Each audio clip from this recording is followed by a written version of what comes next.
intensifiant quotidiennement leurs attaques. Ceux qui ont été témoins de l'assaut des forces israéliennes la nuit dernière sont restés perplexes, pensant que le terrain israélien était préparé pour une opération. Cependant, Peter Lerner, porte-parole des forces de défense israéliennes, a souligné que l'événement nocturne n'était pas un assaut au sol. En outre, il a affirmé que l'offensive terrestre menée par les forces israéliennes serait d'une ampleur nettement supérieure à celle de cet événement. Avant cette incursion, les forces de défense israéliennes avaient disposé leurs forces à la frontière de Gaza, de telle manière que beaucoup en étaient venus à penser qu'une attaque terrestre israélienne était en cours. Les brigades Izzadin al-Qassam affirmaient être confrontées à une offensive israélienne imminente dans l'enclave de Gaza. Dans un communiqué, ils ont indiqué que de violents affrontements avaient éclaté dans les environs de Beit Hanoun, au nord de Gaza, et dans le centre, près de Boïj, le 7 octobre. Suite à l'attaque du Hamas, des réflexions ont surgi sur une question qui nous préoccupait. Pourquoi une organisation soutenue par l'Iran a-t-elle lancé une attaque totale contre Israël alors que le Hezbollah, également soutenu par l'Iran, n'a pas mené d'attaque contre Israël? À grande échelle contre Israël? Nous avons cherché avec acharnement une réponse à cette question et diverses théories ont émergé au cours de nos délibérations. Nous étions convaincus que les militants libanais du Hezbollah attendaient une occasion sérieuse d'attaquer Israël. Les événements de la nuit précédente ont confirmé que nos prédictions étaient très proches de la réalité. Le dernier jour, des militants du Hezbollah libanais ont mené une attaque contre la frontière nord d'Israël, coïncidant avec une incursion majeure des forces israéliennes. Ce raid monumental laissait entendre qu'une offensive terrestre contre les militants du Hezbollah, ainsi que contre les militants du Hamas, était déjà en cours.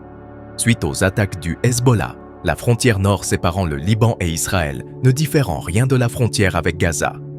Les tensions ont considérablement augmenté au cours des dernières 24 heures et continuent de croître à chaque minute qui passe. Des militants du Hezbollah ont mené un assaut contre une position des forces de défense israéliennes sur le plateau du Golan où les tensions étaient déjà palpables. Cependant, les roquettes tirées par le Hezbollah, les militants qui avaient infiltré la Syrie, ont généré une réponse immédiate de la part des forces de défense israéliennes, qui ont mené une vigoureuse attaque aérienne contre une position du Hezbollah au sud du Liban. Les images de l'impact de la frappe aérienne israélienne reflètent avec éloquence l'anéantissement de l'objectif militaire du Hezbollah, accompagné d'une explosion monumentale. Les détails de cette attaque ont été divulgués sur les plateformes de médias sociaux officielles de l'armée israélienne. Cependant, malgré la ferme réponse reçue des forces de défense israéliennes après leur assaut infructueux, les militants du Hezbollah n'ont pas cessé leurs efforts pour lancer des attaques contre Israël dans diverses régions du nord au cours de la journée. Dans ce contexte, les forces de défense israéliennes ont indiqué que leur système de défense aérienne avait réussi à intercepter un missile solaire visant un drone militaire israélien en provenance du Liban. Heureusement, le drone des forces de défense israéliennes est resté indemne lors de cette tentative. Les images choquantes de l'incident, capturées depuis Tibériade, dans le nord d'Israël, ont été partagées sur le compte officiel de l'armée israélienne sur les réseaux sociaux, mettant clairement en évidence la traînée de fumée laissée par le missile de défense aérienne israélien. Ces dernières semaines, le Hezbollah a tenté à plusieurs reprises d'attaquer des drones militaires israéliens au-dessus du nord d'Israël et du sud du Liban. Cependant, les forces de défense israéliennes ont réussi à intercepter le missile en plein volume et ont répondu fermement à la source du tir du missile.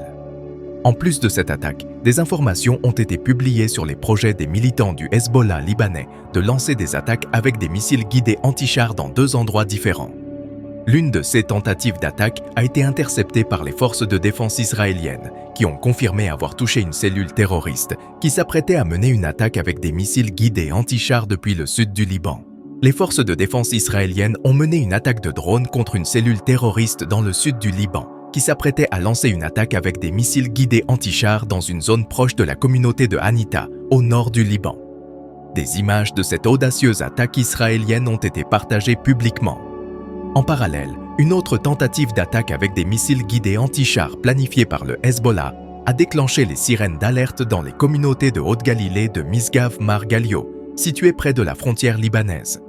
Peu de temps après que les sirènes ont retenti dans ces zones, des sirènes similaires ont été déclenchées en Galilée occidentale, à Arab al-Arams, également à proximité de la frontière libanaise. Heureusement, aucun blessé n'a été signalé lors de cette attaque du Hezbollah. En réponse, les forces de défense et de sécurité israéliennes sont intervenues, procédant à des bombardements d'artillerie. Ces dernières semaines, le groupe militant Hezbollah a mené de nombreuses attaques de missiles et de roquettes visant des positions de Tsahal et des villes israéliennes dans le nord d'Israël. L'armée israélienne a déclaré que plusieurs roquettes avaient été tirées depuis le Liban vers une zone proche de la communauté nord de Sarit. Heureusement, l'attaque n'a fait ni blessés ni dégâts.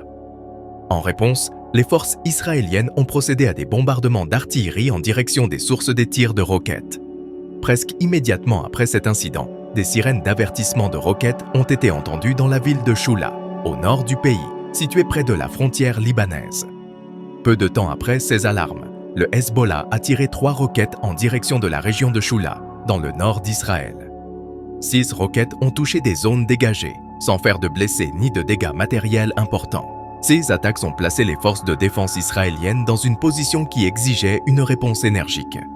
Après avoir fait face à de multiples attaques du Hezbollah tout au long de la journée, les forces israéliennes ont pris l'initiative et ont commencé à attaquer diverses cibles appartenant au Hezbollah dans le sud du Liban. Ces attaques comprenaient un assaut contre le complexe du Hezbollah et plusieurs postes d'observation de ce groupe militaire. Le matériel audiovisuel capturé lors de cette opération a attiré l'attention sur les réseaux sociaux, montrant comment, après une explosion massive, toutes les cibles du Hezbollah dans la zone ont été complètement détruites.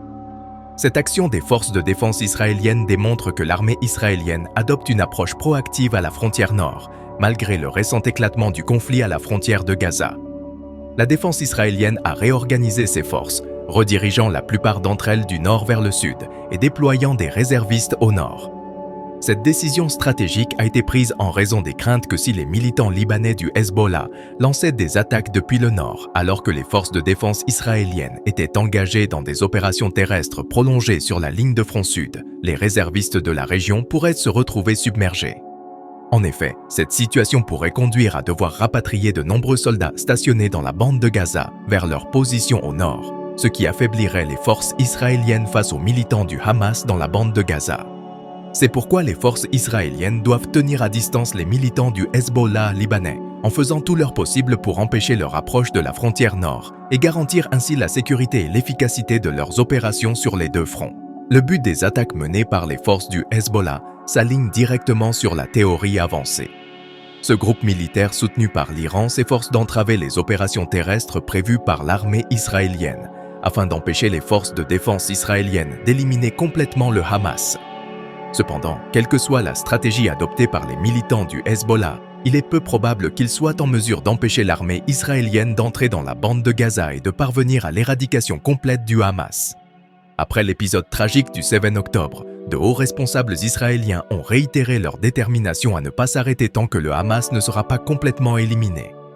Alors que nous examinions attentivement cette question, une question supplémentaire s'est posée.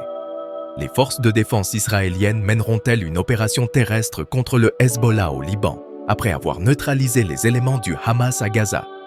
La réponse à cette question semble être suggérée dans les propos de l'ancien Premier ministre israélien Netanyahou. Netanyahou a souligné qu'à la suite des attaques des militants du Hamas, leur portée ne se limiterait pas à la seule bande de Gaza, et a souligné que des changements importants étaient en train de se produire au Moyen-Orient. Cela suggère que la campagne de nettoyage d'Israël, qui a commencé avec le Hamas, se poursuivra jusqu'à ce qu'il ne reste plus de groupes militants soutenus par l'Iran dans la région. Israël est disposé à utiliser toutes les ressources et tous les efforts nécessaires pour atteindre cet objectif, affirmant clairement son engagement à agir en conséquence. Comme l'a dit Netanyahou, la guerre qui a éclaté le 7 octobre ne sera ni rapide ni facile. En conséquence, les forces de défense israéliennes répondront avec force à toutes les tentatives des militants visant à gêner Israël. Après le début de la guerre, l'armée israélienne a mobilisé un grand nombre de soldats dans le sud. Cependant, même si les soldats se sont retirés, l'armée israélienne a maintenu une présence importante de véhicules militaires dans la région. Cela suggère que si les forces israéliennes devaient mener une opération au Liban dans un avenir proche, elles disposeraient d'un arsenal abondant de véhicules blindés dans la région pour faire face aux militants du Hezbollah. Nous apprécions votre attention et restons à votre disposition pour toute autre question ou information dont vous pourriez avoir besoin.